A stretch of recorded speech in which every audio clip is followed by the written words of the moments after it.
এবারে অষ্টমীতে আমরা প্রত্যেকবারের মতো পিসি বাড়ি দুর্গাপুজোতে গেছিলাম, আর সেখানে আমাকে প্রথমে করতে হচ্ছিল দিদির কানের সেট। আর তারপর যে তোমরা দেখতে পাচ্ছ দিদি আর বোন ভিডিও বানানোর নাম করে এইসব করেছিল, তাই জন্য আমি বললাম আমাকে এই ফোনটা দিয়ে দে, তোরা যা করছিস ভালো করে কর, আমি ভিডিওটা বানিয়ে দিচ্ছি।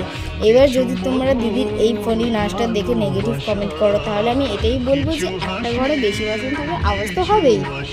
এবারে দিদি একটু বেশি দেরি করছে, কারণ আমরা আসি পিসি থাকে আমরা চলে যাই। আর আজকে এবারে ওর একটা কানে কিনেছে, বোন যেরকম কানে কিনেছে, যেটা দিদি কানেরই আটকাচ্ছে না, ও রেগে যাচ্ছে। কটা পাঁচটায় পৌঁছেছে, এখন 6টা বেজে গেছে, এখন আমরা বসি। আর দেরি হওয়ার কারণ দিদি একটু পরেই বলবো, কিন্তু তার আগে আমি বলে দিই যে অষ্টমী অনেক আগেই চলে গেছে, কিন্তু এই ভিডিওটা আমি আপলোড করছি একটা ছোট্ট স্মৃতি করে রাখার জন্য। আমরা এইটাকে নিয়ে বলছি,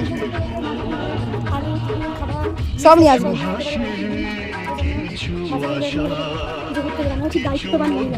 আমরা এখন 3জন রয়েছি, এমনিতে বেরোলে পিসি সবাই থাকে, পিসি পেশা সবাই থাকে, পেশা কাজে কাছে আর পিসি ঘরে ঠাকুমার কাছে। এখন আমরা শুধু 3জন বেরিয়েছি। আর এরম কথা বলতে বলতে আমরা এগোচ্ছিলাম প্যান্ডেলের দিকে। মাঝখানে আমার সাথে হয়ে গেল একটা ছোট্ট ঘটনা, যেখানে একটা কল খোলা ছিল, সেখান থেকে আমার গায়ে জল পড়ে গেল। দেন আমরা পৌঁছে গেলাম মায়ের মন্দিরে। প্যান্ডেল মন্দিরেই বলা যায়, সেই জন্য আমি মন্দিরই বললাম। সেখানে যেতে যেতে দুটো কাণ্ড হয়ে গেছিলো। আর কি কাণ্ড তোমরা একটু দেখে আমাকে কমেন্ট করে বলো তো। কেদারনাথ থিমও বানিয়েছিল। কেদারনাথ এত সুন্দর, আমাদের পিসির বাড়িতে ছোট্ট থিমের মধ্যে হয়, কিন্তু খুব সুন্দর হয়। ওখানে যেতে যেতে একটা ঘটনা মনে পড়ে গেছিলো আগের বারে যখন আমরা এসেছিলাম।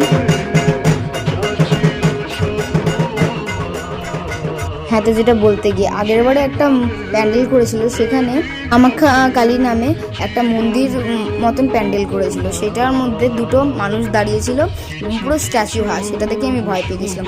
তারপর আমরা আরেকটা প্যান্ডেল দেখলাম যেটা গাছের থিম হিসাবে হয়েছিল। তারপর 3জন মিলে আমরা ফুচকা খেলাম এবং দিদি আমাদের 3জনের জন্যই আইসক্রিম কিনলাম। ওইটা খেতে খেতে আমার বাড়ি চলে